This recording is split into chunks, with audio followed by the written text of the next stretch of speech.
Shalom teman-teman, balik lagi di Go Student Online Sharing. Minggu ini bersama aku Deskin. Hari ini kita akan bahas tentang hangat bukan hangus. Oke, kita baca ayatnya ya di Matius 12 ayat 20. Buluh yang patah terkulai tidak akan diputuskannya, dan sumbu yang pudar nyalanya tidak akan dipadamkannya sampai ia menjadikan hukum itu menang. Oke, dari beberapa minggu belakangan ini proses kehidupan Tuhan lagi mengajarkan aku melihat kehidupan kita itu seperti lilin ya teman-teman. Jadi lilin itu kan untuk tetap bisa berfungsi, dia itu kan harus terus bercahaya.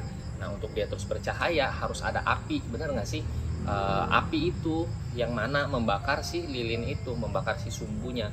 Nah, di satu sisi untuk dia berfungsi dia harus terbakar, tapi di sisi yang lain dia juga lama-lama makin sedikit gitu. Jadi seperti kehidupan kita ya teman-teman hari-hari ini gitu. Sumbu itu tuh bicara tentang kebanggaan kita, kepintaran kita, cita-cita kita, keinginan kita, ego kita mungkin. Dan lilin itu yang bicara hidup kita. Nah, apinya ini apa sih? Apinya itu yang hari ini kita akan pelajari gitu. Api yang tentunya dari Tuhan. Seringkali kan kita berdoa ya, Tuhan kita minta apinya Tuhan biar kita berapi-api di dalam Tuhan. Tapi teman-teman tahu nggak sih, kadangkala gitu ya, pada saat api itu lagi menyala gitu ya di dalam hidup kita, mungkin rasanya lagi seperti terbakar gitu ya, karena memang sumbu-sumbu kehidupan kita lagi dibakar ya gitu. Tapi dengan cara itulah Tuhan membuat kita tetap bercahaya. Nah, hari ini api yang seperti apa sih yang Tuhan maksud? Kita akan belajar. Yang pertama, kita lihat di Yohanes 8 ayat 12. Maka Yesus berkata pula kepada orang banyak, katanya, "Akulah terang dunia, barang siapa mengikut aku, ia tidak akan berjalan dalam kegelapan, melainkan ia mempunyai terang hidup." So, jadi yang pertama adalah api yang menghangatkan dan menerangi hidup kita.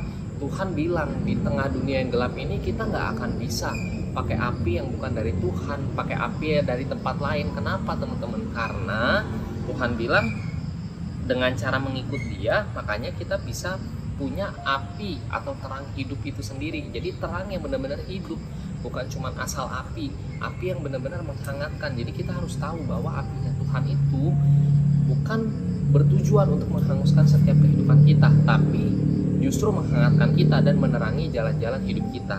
Yang kedua, api seperti apa? Di Yohanes 1 ayat 45 dikatakan, dalam Dia ada hidup, dan hidup itu adalah terang manusia. Terang itu bercahaya di dalam kegelapan, dan kegelapan itu tidak menguasainya. Jadi api yang dimaksud adalah api yang melepaskan kita dari kegelapan.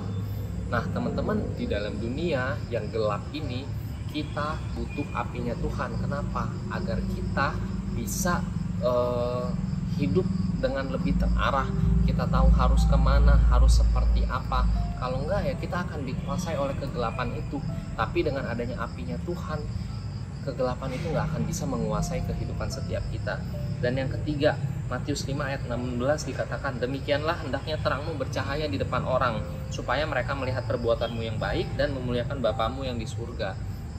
Api yang seperti apa yang Tuhan mau? Yang ketiga, api yang membuat kita terus bercahaya dan bisa menghangatkan orang lain dengan api kita. Jadi api yang Tuhan berikan pada kita bukan untuk menghanguskan kita, justru untuk menghangatkan kita, membuat kita terus bercahaya, membuat kita lepas dari kegelapan. Dan pada akhirnya teman-teman, kita bisa menghangatkan orang lain melalui api yang Tuhan kasih dalam kehidupan setiap kita. Hari-hari ini kalau hidup kita mungkin lagi kerasa gelap-gelapnya, yuk sama-sama kita mulai cari api yang dari Tuhan lagi. Kalau hari-hari ini mungkin Tuhan lagi izinin api itu lagi berkobar di dalam kehidupan kita, yuk kita fokus, bukan mikir Tuhan sedang menghanguskan kita, tapi Dia sedang menghangatkan kita dan membuat kita terus bercahaya. Buat kalian yang lagi mau nyerah dalam setiap proses kehidupan kalian, aku cuma mau bilang semangat, Tuhan belum selesai dengan hidup kalian. Tuhan mau terus jadikan kalian lilin-lilin hidup yang bisa menerangi dunia yang gelap ini. Itu aja dari aku teman-teman, semoga bisa memberkati kita semua. Sampai ketemu lagi di Go Student Online Sharing berikutnya. Teman-teman bisa terus ikutin, bisa lihat di channel YouTube-nya Go Bogor, di Go Bogor Online Service, ataupun bisa lihat di Instagram-nya Go Student maupun Go TNT. Terima kasih, Tuhan Yesus memberkati.